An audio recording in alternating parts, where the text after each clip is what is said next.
ডিসেম্বরের দ্বিতীয় সপ্তাহে ত্রয়োদশ জাতীয় সংসদ নির্বাচনের তফসিল ঘোষণা হবে বলে জানালেন প্রধান নির্বাচন কমিশনার এএমএম নাসির উদ্দিন।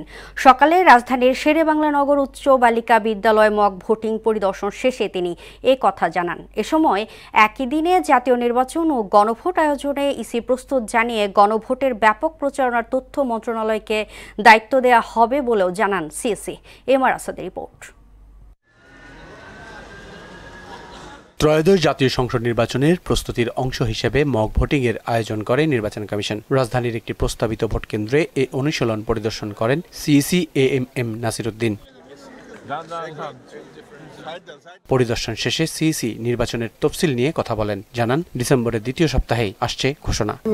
একাধিকবার বলছেন তফসিল হোপফুলি আমরা যেটা আশা করছি দ্বিতীয় সপ্তাহে হবে ডিসেম্বরে, হোপফুলি।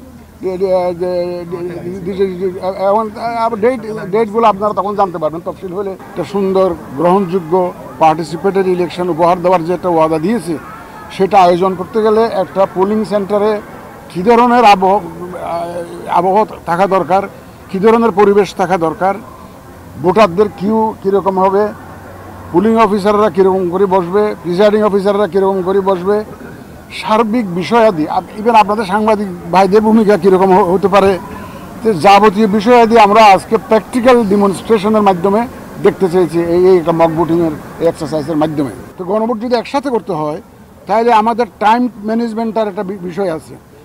এই আজকের এই অ্যাসেসমেন্টের ভিত্তিতে আমরা ঠিক করব যে আমরা যে ভোটার সেন্টার যে 42,500 প্লাস যে পোলিং সেন্টার ঠিক করেছি, whether this number of polling stations are sufficient or not. একদিনে গণভোট ও জাতীয় নির্বাচনের জন্য ইসি প্রস্তুত উল্লেখ করে গণভোটের জন্য ব্যাপক প্রচারণা শুরুর কথাও জানান তিনি। এখন তথ্য মন্ত্রণালয়কে দায়িত্ব দেওয়া হয়েছে, এই যে কালচারাল মিনিস্ট্রিকে দায়িত্ব দেওয়া হয়েছে প্রচারণা চালানোর জন্য।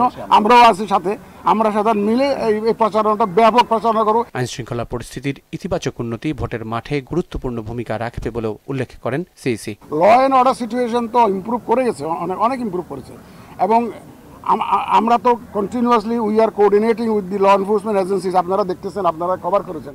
এমআর আসাদ, মোহনা সংবাদ, ঢাকা।